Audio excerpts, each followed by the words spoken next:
Efa misy moa ny komety loharano izay natao hisivana ireny olona tena sahirana eny anivon'ny fokontany ireny, fa raha ny lamina ihany koa dia amin'ny paositra malagasy no hizara izay vola izay amin'ny alalan'ilay atao hoe paositra monnaie. Izy ity dia tolotra ny volavolain'ny paositra mba hanamorana ny fitehirizam-bola majinika sy fampiroboroboana ny fampiasana ny teknôlôjia ho an-daolobe. Mbola tantely tsy marofy ihany mitatitra izay amintsika. Toana ara-bola avy amin'ny fanjakana malagasy sy ny banky iraisam-pirenena ny Tosika Fameno mba ho fanampiny ireo ankohonana marefo voakasiky ny fihibohana ka voatohitohina ny fidiram-bolan'izy ireo isan'andro. Ireo voafantina taorian'ny fanadihadiana teny fotony nataon'ny tompon'andraikitra no mahazo ny fanampiana.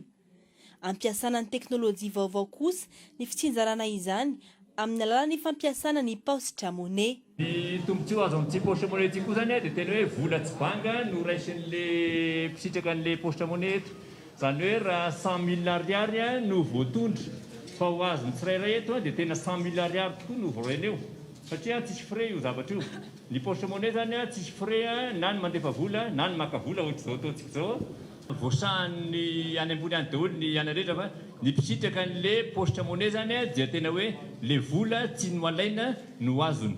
Io koa zany zao 100 000 ariary no voalaza namen'ny président fa ho amenan'le fianakaviana tsirairay dia anjaran'ny zareo no manapa-kevitra hoe ho raisiko androany daholo le 100 000 ariary na hoe 50 000 ariary fotsiny no androany dia raha fankapitondray na amin'ny latsinainy vao maka 50 satria efa compte ny anazy iny zao. Ohatr'ny olona manana compte bancaire zany izy zany zao manana io compte paositra monnaie io. Nanokafana compte paositra monnaie avokoa ireo rehetra ny sitraka ny Tosika Fameno.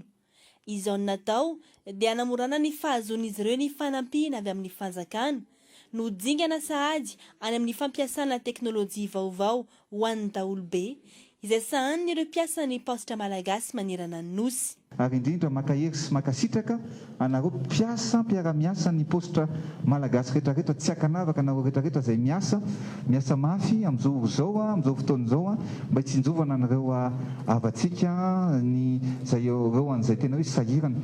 Amin'ireo faritra telo voakasiky ny fihibohana dia efa nisitraka ny Tosika Fameno ny tao fianaran-tsoa. Efa manomboka ihany koa ny fitsinjarana ho an'ny eto Antananarivo. Efa andalam-pandaminana kosa ny ao Toamasina.